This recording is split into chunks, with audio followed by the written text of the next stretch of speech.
रक्सौल प्रखंड के रक्सौल अनुमंडल के बरवा पंचायत में मैं इस वक्त हम लोग मौजूद हैं और मेरे सामने जो शख्स मौजूद हैं राजकुमार सिंह, और ये इनका सबसे पहले मैं इनके विषय में पूरी जानकारी थोड़ा देने की कोशिश करूंगा मैं, तब तक आप हमारे साथ लाइव में हमारे साथ जुड़ जाएं।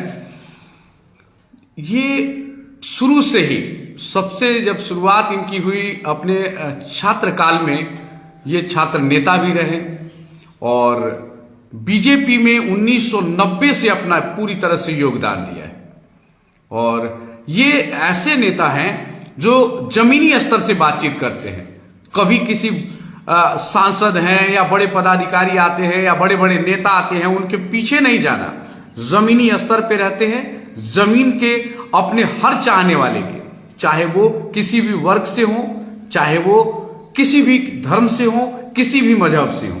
ऐसा कुछ नहीं है कि वो एक और सिर्फ एक, जैसे कोई हिंदुत्व की बात करता है, कोई मुस्लिम की बात करता है, कोई सिख की ईसाई और सिख की ईसाई और ईसाई की बात करता है। ऐसा कुछ भी नहीं है।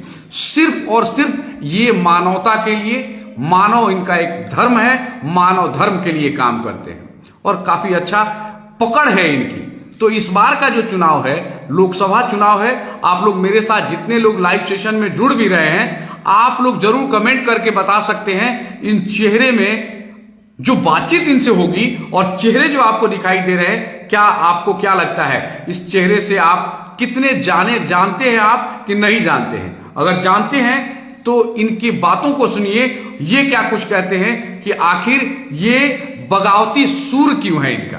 क्योंकि ये बीजेपी से अभी नाराज चल रहे हैं और नाराज चलने के बाद इनके साथ मैंने एक वीडियो देखा, तभी मैं इनके पास पहुंचा। उस वीडियो में इन्होंने क्या किया था कि पूरे जनप्रतिनिधि, इस क्षेत्र के पूरे जनप्रतिनिधि, वो प्रमुख स्तर के, मुखिया स्तर के, समिति स्तर के, इवन मैंने देखा कि वार्ड स्तर के भी, और साथ में हर क्षेत्र के गणमान्य लोग वहां मौजूद थे, वर्तमान के लोग मौजूद थे।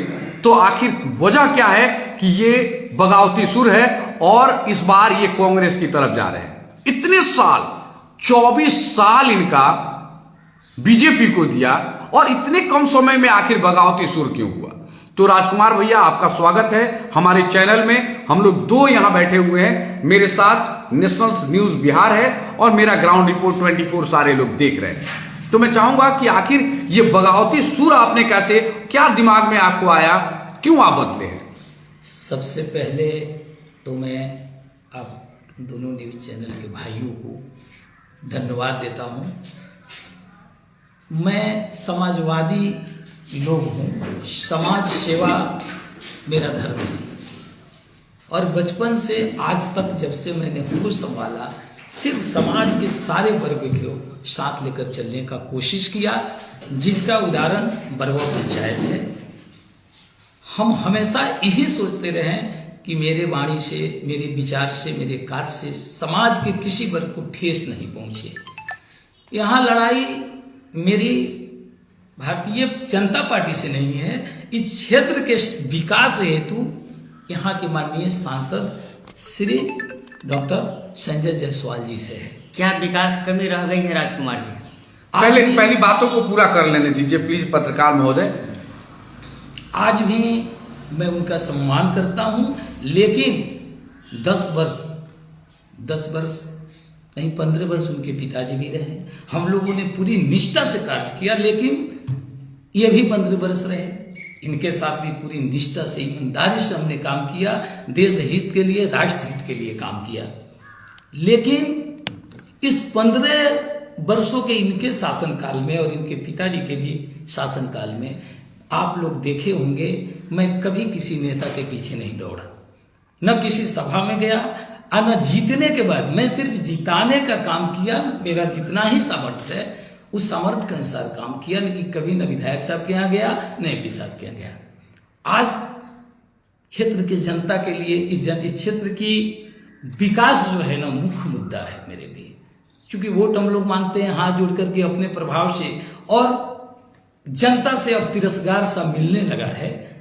जनता से आवाज आने लगे कि आपके जैसा लोग जो अपना सर्वत्र समाज के लिए लुटा देते हैं, हर वर्ग को साथ लेकर चलते हैं, तो फिर आज आप ऐसा क्यों?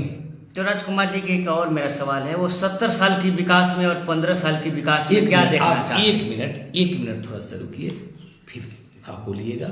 सबसे बड़ी चीज है बड़े भाई कि सांसद जी ने इस क्षेत्र के विकास के लिए कुछ नहीं किया।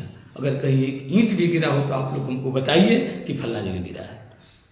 आज 5 करोड़ मिलता है माननीय सांसद जी को, ये पैसा कहाँ जाता है? दो ही चीज है ना, या तो और क्षेत्र को वो देखते हैं या इस पैसे को वो लोग बांट बखोट के लूट खसोट कर लेते हैं। दो ही चीज ना है। हमारे क्षेत्र तक रक्सौल और आदापुर में हम लोगों ने देखा कि ये विकास से अपेक्षित है और इस क्षेत्र के साथ सौतेला व्यवहार किया जा रहा है। दूसरा, कर्जकर्ता जो भारतीय जनता पार्टी के वरिष्ठ से लेकर के साधारण कर्जकर्ता थे, उनकी भी उपेक्षा होने लगी थी। सत्ता के बद में इतने नए अहंकारी हो गए हैं, इनकी आंखें मुंद गई है, इनको अच्छाई और बुराई दिखाई नहीं देता। इसी सारे चीज को लेकर के उस दिन मैंने सारे जीते हुए जनप्रतिनिधि, हारे हुए जनप्रतिनिधि और वरिष्ठ सारे जो सामाजिक भाजपा के कार्यकर्ता हैं, उन सारे लोगों की एक बैठक बुलाई थी और आप लोगों को भी मैं सूचना नहीं दिया था। उसमें हमारे पूर्व मुखिया श्री बच्चा गिरी थे, अरविंद भाई थे, मदन भाई थे और सारे लोग, पक्ष और विपक्ष सारे लोग मौजूद थे। और हम लोगों ने गुप्त रणनीति बनाया था कि नहीं, जो इन्होंने किया इनकी जो है अब आंख खोलना जरूरी है। आंख इनकी जब ही खुलेगी जब इनकी विदाई होगी। और उसके लिए एक मिनट आप रुकिए, आप 1 मिनट रुकिए। और उसी विदाई के लिए हम लोगों ने एक रणनीति बनाया। आज सारे जीते हारे अपने शत्रुता को त्याग करके, अपने बैर को त्याग करके आज एक साथ ही मिल करके काम कर रहे हैं। और नए जो सांसद प्रतिनिधि हैं मदन मोहन तिवारी जी, उनको जिताने का काम कर रहे हैं। यही मुख्य समस्याएं हैं, यही हम लोगों का मुख्य है कि कब तक ये प्रताड़ना, ये बुद्धिली, ये दलितता कब तक आदमी बर्दाश्त करेगा, कब तक सहेगा? अब बोला जाए, अब बताया जाए बड़े भाई। वही हम बात पूछ रहे हैं कि 70 साल की जो विकास की बात कर रहे हैं, ये 15 साल की विकास में क्या अंतर हुई है, कुछ बदलाव हुआ है कि नहीं? देखिए, सबसे बड़ा मैं माननीय प्रधानमंत्री नरेंद्र मोदी जी का आज भी स्वागत करता हूं। देश के लिए कुछ ऐसा कदम भी उन्होंने उठाया है जो बहुत ही सराहनीय है। लेकिन यहाँ केंद्र की बात, मैं छोटा आदमी हूँ, छोटा सा लोग हूँ जो सिर्फ अपने क्षेत्र की समस्याओं से अवगत कराना और देखना और जानना मेरा काम है। इस क्षेत्र की जो समस्या है, आज ये स्थिति जो बना है, ये लड़ाई सिर्फ उसके लिए हो रही है, समझे। दूसरी लड़ाई कि ठीक है, अगर काम भी जनता का करे, हम लोगों का हौसला बुलंद कर दे, तो फिर हम लोग कहाँ कहीं जाते। लेकिन यहाँ तो जनता निराश है। हम लोग वोट इकट्ठा करते हैं, हम लोग हाथ जोड़ते हैं और वो जाके सिंहासन पर। राजकुमार जी, 24 साल आप साथ में रहे हैं, 24 साल कम नहीं होता, 2 दशक से ऊपर हो गए, छात्र लगभग 2.5 दशक हो गए। जी। इतने सालों से आप उनके साथ थे, तो आखिर इतना बड़ा कैसे मनमुटाव हो गया कि आप इतना मतलब एग्रेशन मोड में आ गए और पूरी तरह से उनके अगेंस्ट में आप लोग खड़े हो गए? देखिए, मैं कभी भी उनका सम्मान, आज भी सम्मान करता हूँ। व्यक्तिगत मेरी जो उनसे आज भी जो है संबंध अच्छा है, वो मेरे बड़े भाई समान है। लेकिन बड़े भाई से हमारी प्रतिष्ठा आबाद नहीं न रहेगी। ये क्षेत्र का जनता, इस क्षेत्र का विकास मेरा मुद्दा है। आज जनता मुझसे सवाल पूछ रही है कि आप इतना दिन हम लोगों को इस आग के भट्टी की तरफ झोंका और आप यहाँ मुखिया संघ के अध्यक्ष रहे हैं। जो पूछ रहा है कि प्रखंड मुखिया संघ के भी अध्यक्ष रहे हैं, प्रदेश मुखिया महासंघ के भी वरीय अध्यक्ष रहे हैं। मेरी पत्नी Shrimati Asha Singh central cooperative bank director रही है, बिहार सेंट्रल कोऑपरेटिव बैंक का भी डायरेक्टर रही है। और इस कार्यकाल में मैं कभी 1 रुपया भी किसी को ठगने का कार्य नहीं किया। सच्चे मन और सच्चे दिल से सेवा किया। आज वह सेवा है, वही सेवा का फल है कि पक्ष और विपक्ष एक साथ है, पैक्स अध्यक्ष मुखिया सारे लोग एक साथ है। और विकास का मुद्दा ही और कार्यकर्ताओं की उपेक्षा ही मुख्य कारण है जिससे हम लोग उनका विरोध कर रहे हैं। अच्छा, रक्सौल में विकास की बात आपने कही कि रक्सौल में विकास नहीं हुआ, इस वजह से मैं नाराज हूँ। आखिर किस तरह का विकास आप चाहते हैं, आपके दिलों में क्या है? देखा जाए, मेरा एक ही सोच है कि अगर सांसद जी को आज के डेट में 5 करोड़ रुपया मिलता है तो सारे क्षेत्र का एक हिस्सा न होना चाहिए, सारे क्षेत्र को एक हिस्सा के स्वरूप वो एक तरफ से उपहार देना चाहिए। देखिए, एक है जो लालू यादव के ही समय में ओवरब्रिज का उद्घाटन हुआ, देखिए आज कितने वर्ष हो गए, 20 वर्ष से ज्यादा हो गए, लेकिन अभी तक जाम की जो समस्या है उस ओवरब्रिज का निर्माण नहीं हुआ। एफओ भी मिल गया ना आपको? जी, एफओ भी मिला? नहीं नहीं, गलत बात है। जितने कुछ है इस सारी मैंने तसल्ली जो है गलत है। यही तो है कि बस गलत बोलना, झूठ बोलना। ये बताइए, सांसद जी कहते हैं कि मैं सारा ब्रिज में ही बनवा दिया, बताइए भाई, अरे ब्रिज वो नेशनल यदि रोड है, वर्ल्ड बैंक उसको सहायता देता है, सरकार कर्ज लेके बनाती है, ये कहां से बनवा दिए?